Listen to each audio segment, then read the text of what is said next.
Okay guys, so this is the cheese making mozzarella cheese video. I picked up that lots of mozza kit from the makecheese.ca that I shared with you on Slack last week. I tested the recipe last week and it worked out really well. The key thing to its success, I think, was really the milk. This seems to be the hardest thing to get right when you're making cheese at home. A lot of the milk out there is over pasteurized and all the good bacteria and stuff has been removed from it, so it's hard to get a good curd with milk like that. So I use the Organic Meadow. It's a 3.8%, so higher fat than your typical homogenized milk. Most of milk is in around 3.25%.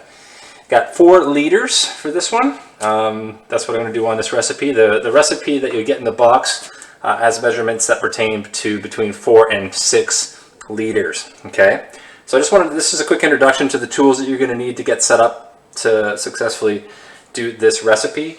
This milk, I can share some links on where to get it. It is available at Farm Boy. It was $9.99 for the 4-liter bag. So that was pretty reasonable. It is more expensive than anything else, obviously, but you want a good milk because it's going to give you a better yield on cheese. Okay. In regards to the equipment, we've got a nice deep pot, enough to deal with at least 4 liters of milk.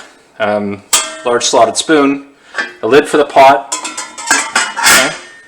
okay. Stainless steel bowl, strainer, some cheesecloth, measuring spoons, thermometer or heat probe.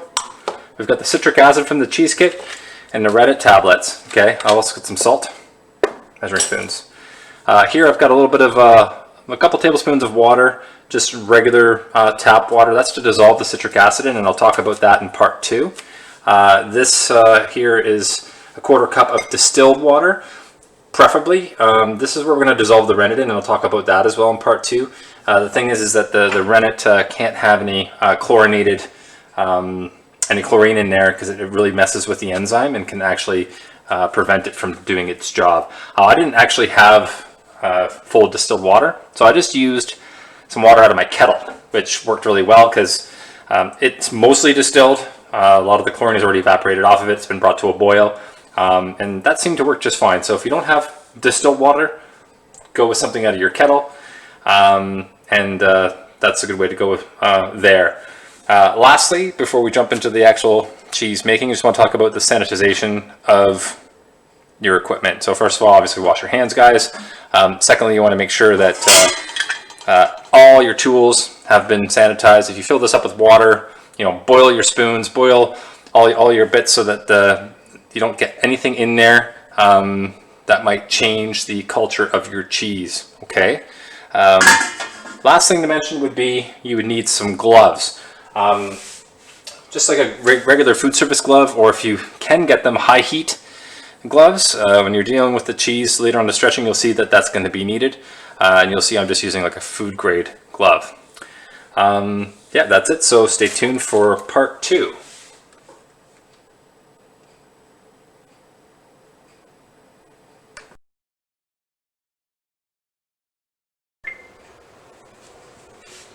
Okay, part 2.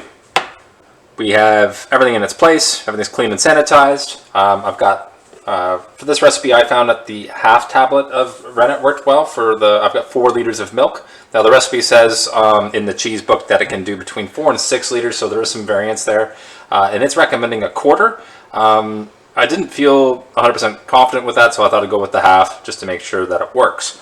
So the first thing I'm going to do is I'm going to actually take this rennet tablet, and I'm going to just break it up just slightly and put it in that distilled water, the 1/4 cup that we have, and let that start to dissolve. Okay, we're going to add that to our milk later. I've got the 4 liters of milk in the pot, and then I've got the about 2 tablespoons of water here that I'm going to go ahead and dissolve 2 teaspoons of the citric acid in before we stir it into our milk.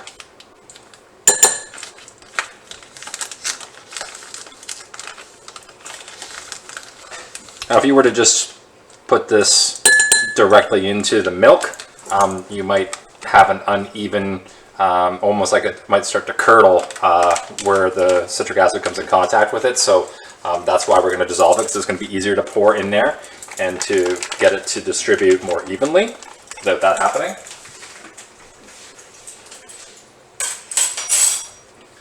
Make sure you have your thermometer ready to go.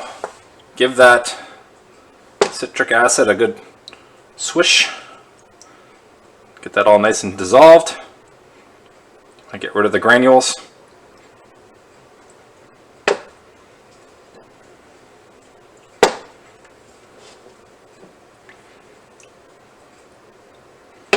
There we go, pretty much nice and clear. You want to have a large, preferably a solid spoon to be doing this work with your cheese if you can get that. It's not 100% necessary, but it's going to be easier for the stir. So I want to talk about the cheese stir, which is not your standard, whooshing it around stir. It's more of a gentle up and down, like this, and trying not to break the surface too much to really get it circulating, vertically as opposed to just horizontally.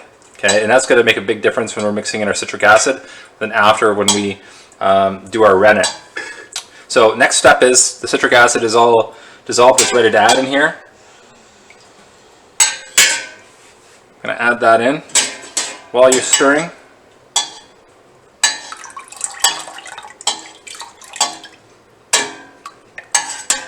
Okay. And the next thing we're going to do is we're going to add heat to the pot. Now you want to go on a medium heat or a medium to low. You don't want to scorch it. You don't want to scorch the milk. Okay, we don't want any burning going on there. And we want to make sure we bring it up to a temperature of between 88 and 90 degrees Fahrenheit. So this is very specific. Listen to the instructions on the box. Don't deviate from it. Now it's currently 78 degrees inside, so let's see what the milk is actually at right now, cold.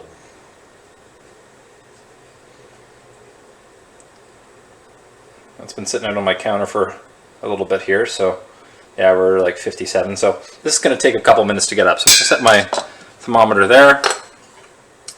And when you're stirring it, to make sure it heats evenly, don't be overly aggressive with it. Remember that whole up and down motion. Just going to stir it occasionally.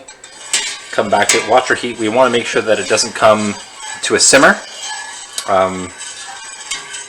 Just to that temperature. Okay. So what I'm going to do here is I'm going to take a quick break, get this up to temperature. I'll come back then, and then we'll talk about the next step.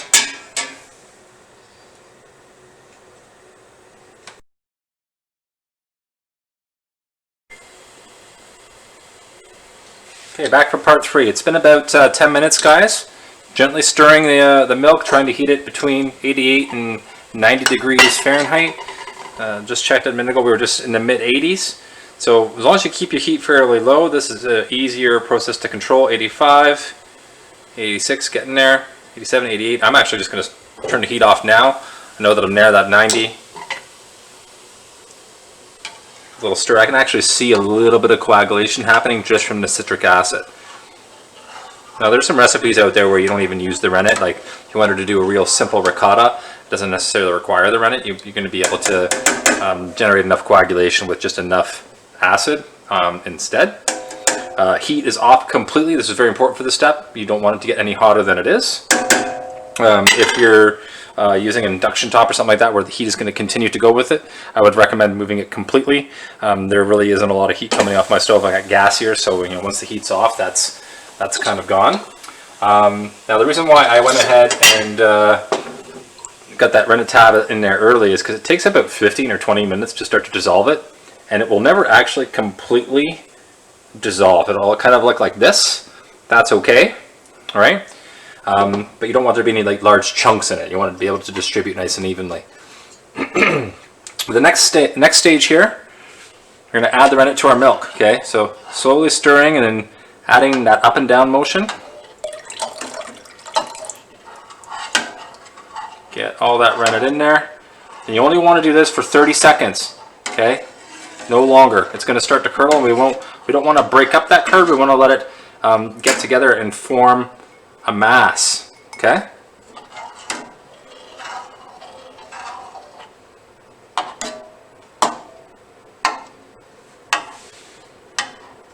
I can feel it already starting to get heavier and come together. So I'm gonna remove my spoon, set it down. Now I'm going to cover it. It's not on the heat. We're going to set this aside for 10 to 20 minutes. And then we're going to come back to it later. Now be very gentle with it when you move it. If you do move it, you don't want to shake it around. Do not disturb it. Let it be. Okay? So what I'm going to do now is I'm going to take a break, and I will be back 20 minutes from now to check on our curd and give you step 4.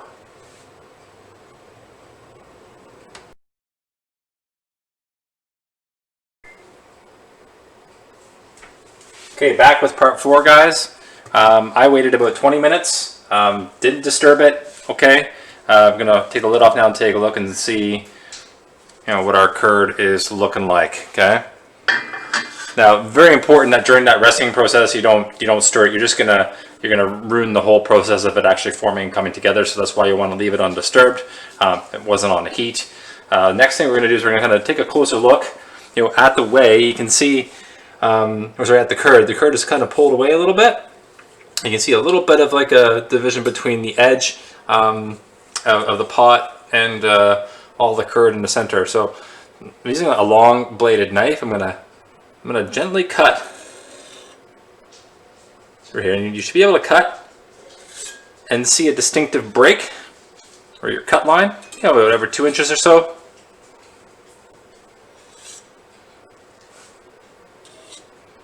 You're going to make a grid. And then after that, we're going to let it rest for about 2 to 3 minutes. And what's going to happen is we're going to apply more heat. And we're going to try to bring it up between 105 degrees Fahrenheit and 106 degrees Fahrenheit.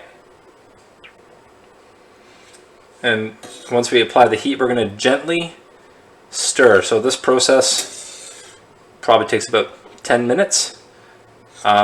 As we gently stir it, we want to try not to disturb the curd too much, not break it up too much. It'll start to get stronger and stick together more. It'll break up a bit, that's okay, but the idea is to get it to kind of break it up and stay together, not to break it up and kind of diffuse all over the place. So I'm just going to fast forward this, pretend this just went for an extra 2 minutes. It's going to be okay, it works this way as well. I'm going to apply my heat again. Medium low, same principles before. See where your temperature's at. It's been sitting now for a while, so it should be down.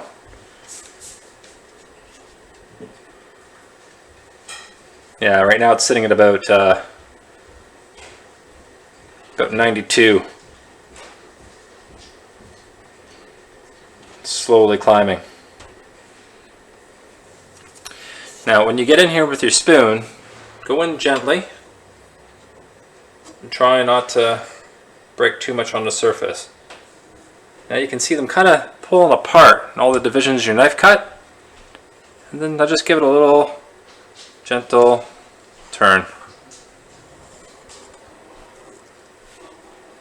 I'm just doing this in the beginning to help distribute the heat, because we want to get it up to that 105. So I'm checking my temperature again. Should be climbing pretty rapidly.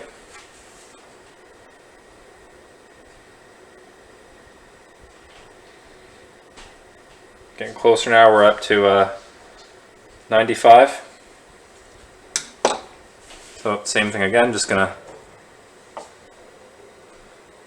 gently stir, trying not to break it up.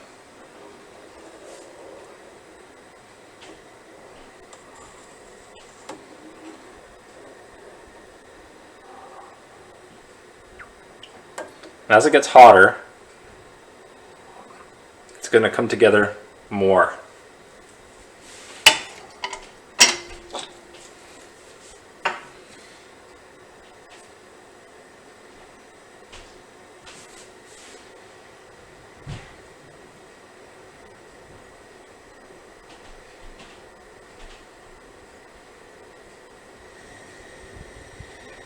There we go, we're at 100 degrees.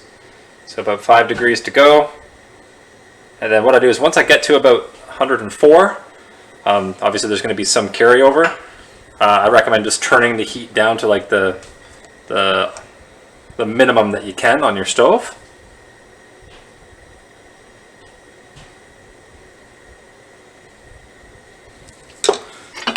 Or a little bit more.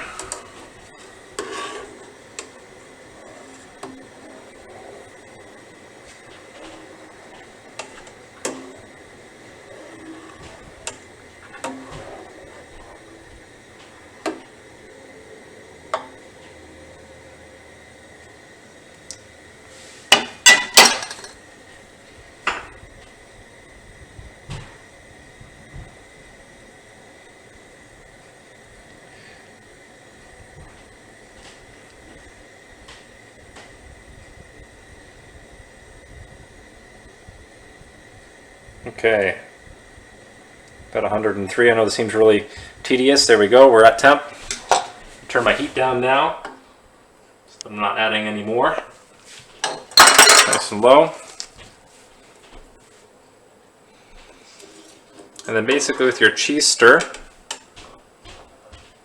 just gently, slowly up and down, move that around a little bit. Tempering the curd.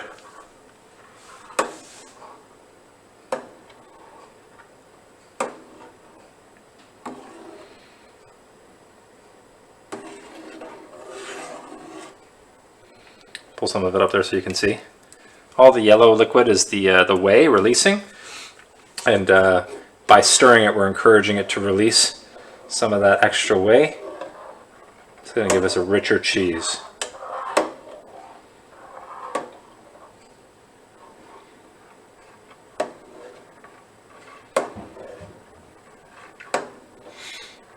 Oh, we're going to talk a little bit about the next stage after we go ahead and strain this after our 10 minutes of stirring.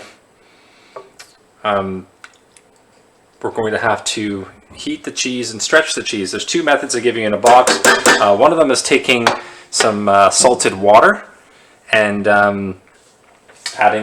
bringing that up to about 180 degrees, and then you use that. The other method is you can actually use the leftover whey after we strain it out, and then heat that up to 180 and dissolve some salt in there, so that you can add some salt flavor to the cheese. The mozzarella is going to be really mild. You don't want to have it to be too bland, so it's nice to have a little bit of salted whey. I figure this way it's already hot. I mean, why go and get more water? Might as well use that to stretch out the cheese. Okay. So what I'm going to do is I can see this, guys, really coming together nicely here. I'm going to give it a couple more stirs.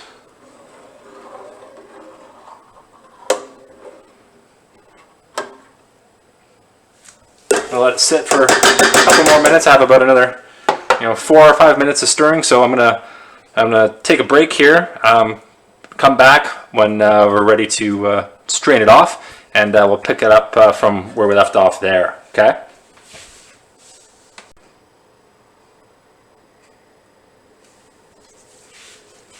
Okay, took a little break there. It's been another 5 minutes later. This has really come together, guys. Just want to show you the whey here, or sort of the difference between the whey and the curd. Pull it up, it's nice, good mass. I'll adjust it there. Now we're gonna get ready to strain it out. So, little tip for working with cheesecloth. You guys probably have seen this before. It's kind of difficult to take cheesecloth and line a bowl with it being dry. So one thing I always like to show everybody is if you take your cheesecloth and just run it under some cold water and dampen it and squeeze out all that water, get it like this. Now when you pull it apart, it's easier to work with. It will kind of adhere to the surface that you put it in, so when you go to line it inside your strainer, it'll just kind of set in place, and you don't have to worry about messing around with it too much.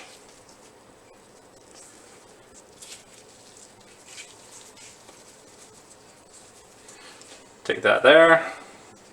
If you got a big enough piece, you can fold it over twice so you get a good strain. You don't want to lose any of that curd when you go to strain it out. And then now for the fun part, not the sound, that's not fun. But now we're going to scoop out the curd. Still being gentle. Drain off some of that whey and scoop it all into here. We're going to let gravity do its thing.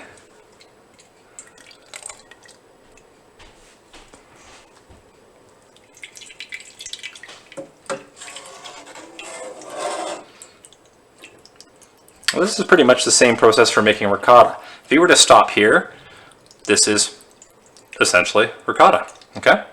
The next stage after this, I talked about the heating and the stretching. That's what's going to make this into the mozzarella.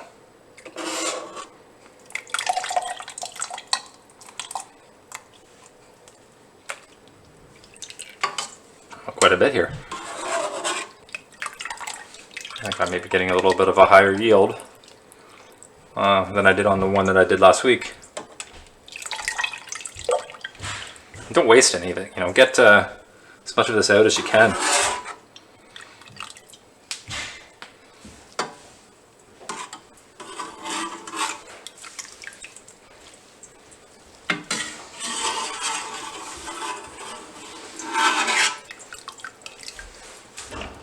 If you need to find a smaller mess strainer, I know that I don't want to waste any of those little bits of curds there. I'm gonna try to scoop them out with something a little bit finer than my slotted spoon. I have one of these guys. Should do the trick. There we go.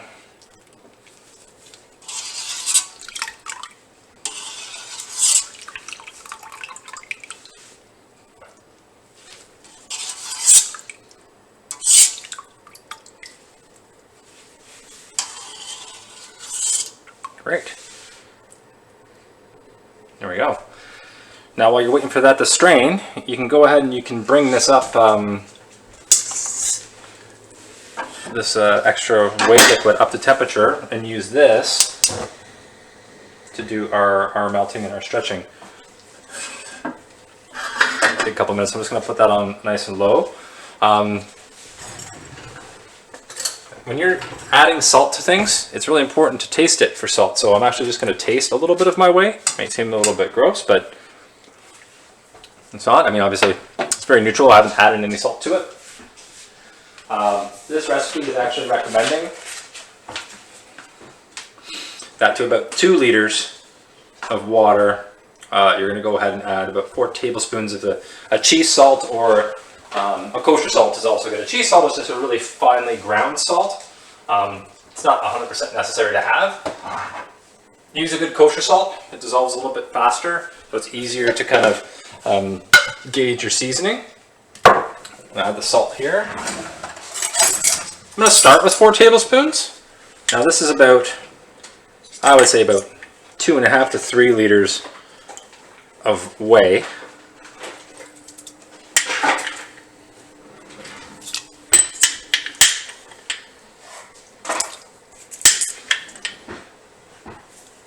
We are looking to take this up to 180 degrees, so you also want to make sure that you're watching the temperature.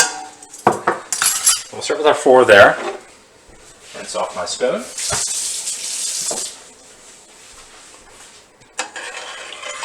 We'll stir.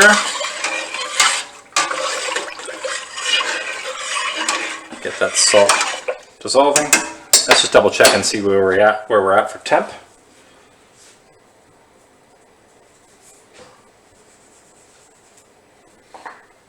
Turn it up a little bit. We're just about 110, 115. We got a little ways to go here.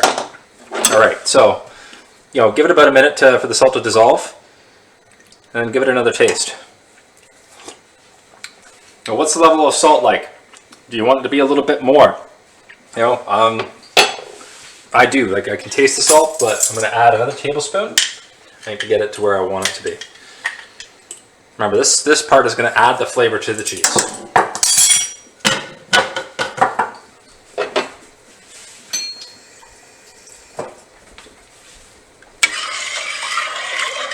Another stir, and another taste.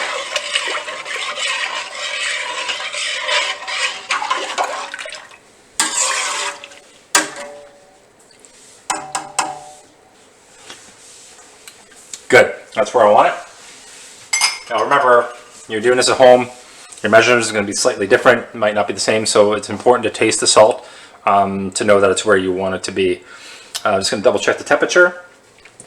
I'm going to step away here for a minute, give this curd maybe another 10 minutes or so to just really thoroughly drain, and that excess whey out of it, bring this up to temp, and then I'm going to come back then, and then we're going to do the next stage, which is the fun parts, cutting the curd and stretching the curd. Okay? For that, I recommend having some food grade gloves. Heat resistant gloves would be the best, but not everybody has those, and it's going to be imperative in the stretching process and handling the cheese, so you can kind of deal with that heat, especially if your hands are sensitive. All right, I will be back in 5 minutes.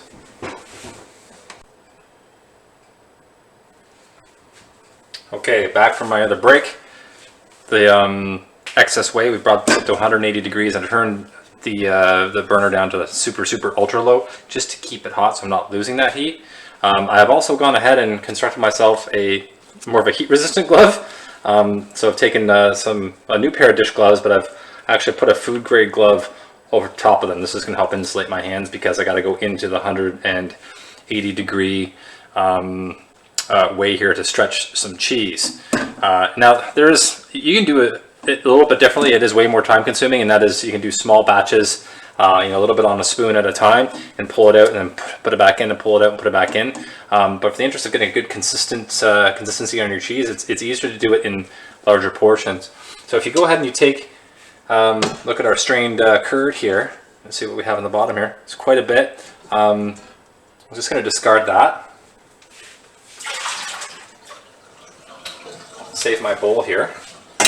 And I wanted to show you how this pops out. So it should be a pretty good solid mass. Remove your cheesecloth.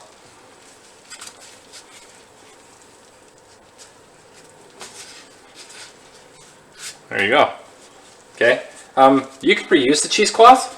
I like to just put it in a bowl of water, let it soak, rinse it continuously with really hot water until you get all the bits out of it, and then you can actually hang it dry and then use it again. There's no need to throw it out.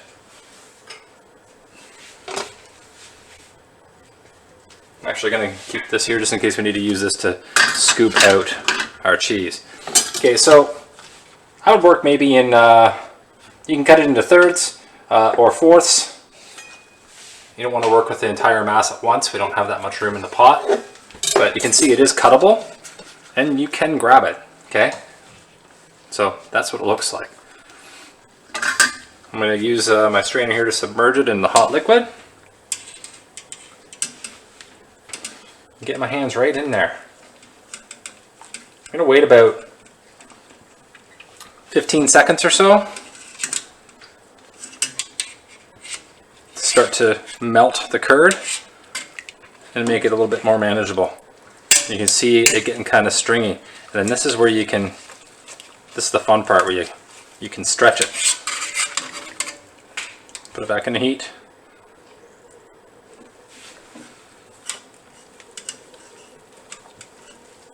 And stretch it. You don't want it to get too hot, so always have your strainer ready to pull it out.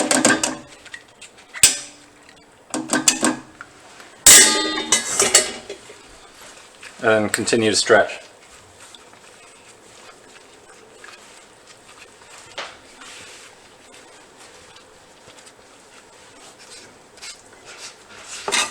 Now you may need to do this a couple of times for it to start to come together. I'm going to use my spoon here.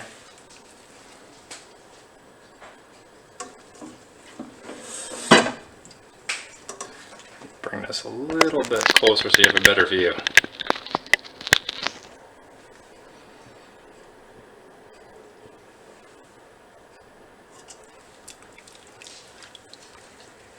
Yeah, there we go. That's a good melt.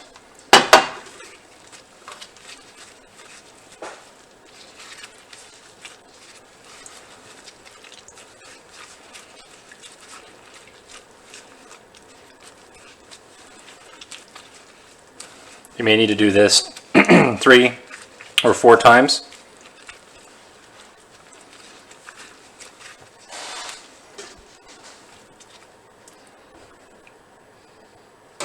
Important that your liquid isn't too hot.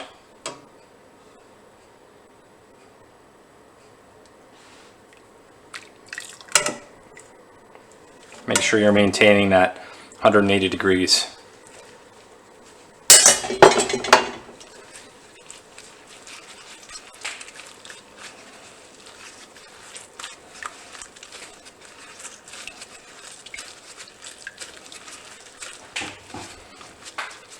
will start to develop a structure, and then you can, I like to flatten it out a little bit before I re-submerge it again.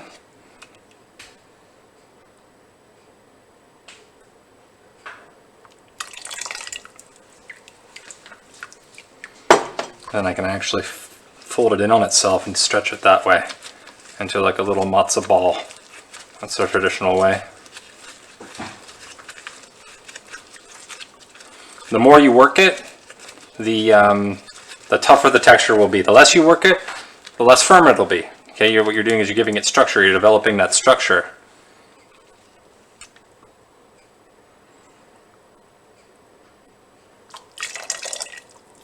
So that part's up to you and how far you want to go. But you definitely want it to be able to hold together. Nice thing about this cheese, I've been using it on my homemade pizza, and it seems to be really good on the melt for the heat. It actually takes a lot of heat to get it going. And you can really see here now, nice and smooth on the outside, turning it in on itself, nice and shiny. Has a good feel for it. That's going to be my little mozzarella ball.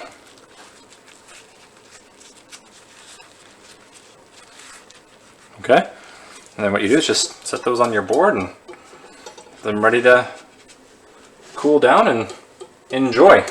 Store in the fridge.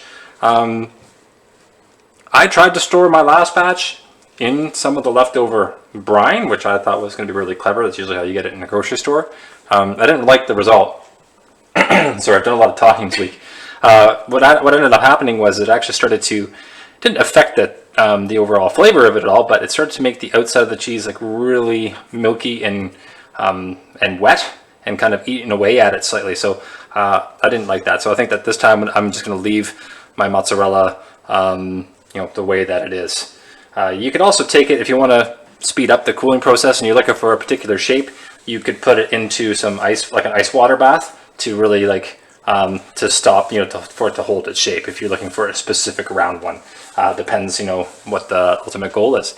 But yeah, that's the basic mozzarella cheese, guys, from the makecheese.ca kit. I'm going to go ahead and finish up, the rest of these, and give it a shot. Lots of fun. It's good activity to do with the family, maybe with the kids. You can kind of combine it into an educational, from an educational perspective, as like a science project. But yeah, give it a shot. Have fun with it, and looking forward to seeing you next week.